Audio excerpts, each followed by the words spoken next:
I never really considered myself to be an artist. When I think of artists, I imagine three groups of people.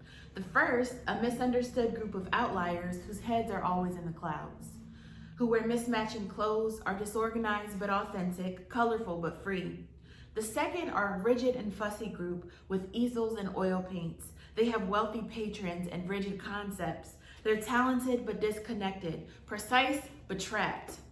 And then there's the third group, who peddle their artistic wares at craft shows and art bazaars, who labor in their own private factories, mass producing their work for sale, constricting their creative talent to things that can be eaten off of or hung up on a wall. It's always been hard for me to think of myself as an artist. I don't fit into any of these categories, into any of these boxes. I make art to survive. I make art because I don't have a choice. No, I have a choice, but sometimes the choices are dire. Art is my voice when I don't have the words to explain.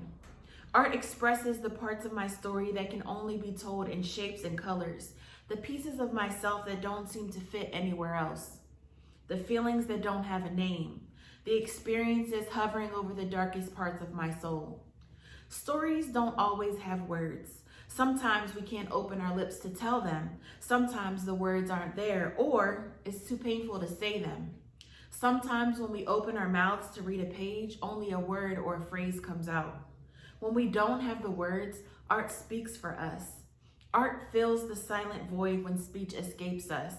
Art augments our words, translates our speechless experiences into language. There are a few key principles that are a part of my philosophy of art making.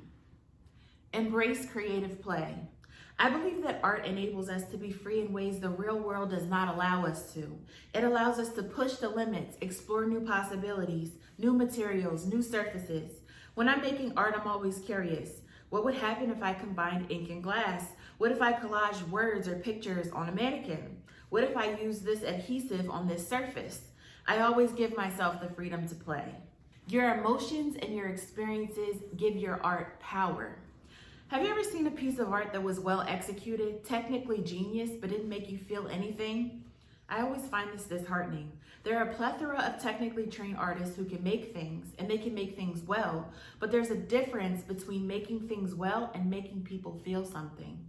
But in order to make people feel something, you as an artist also have to feel something. You have to connect with what it is that you're creating.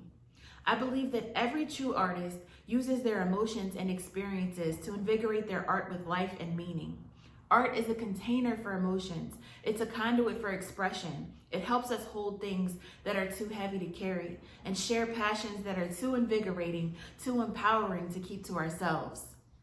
Voice your authentic story. Stories help us to integrate and process our experiences. They help us make sense of what's happened to us and also create a future vision.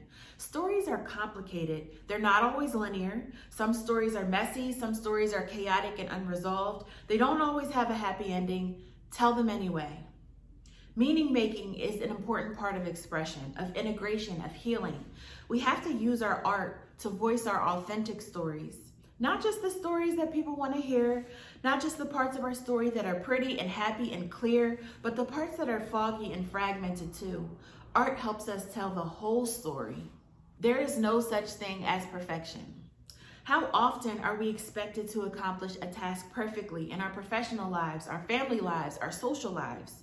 How often are we shamed or punished for failing to achieve perfection? To me, art is a respite from life's perfectionistic demands. I'm free to make mistakes. I'm free to break things with a hammer and then put them back together again.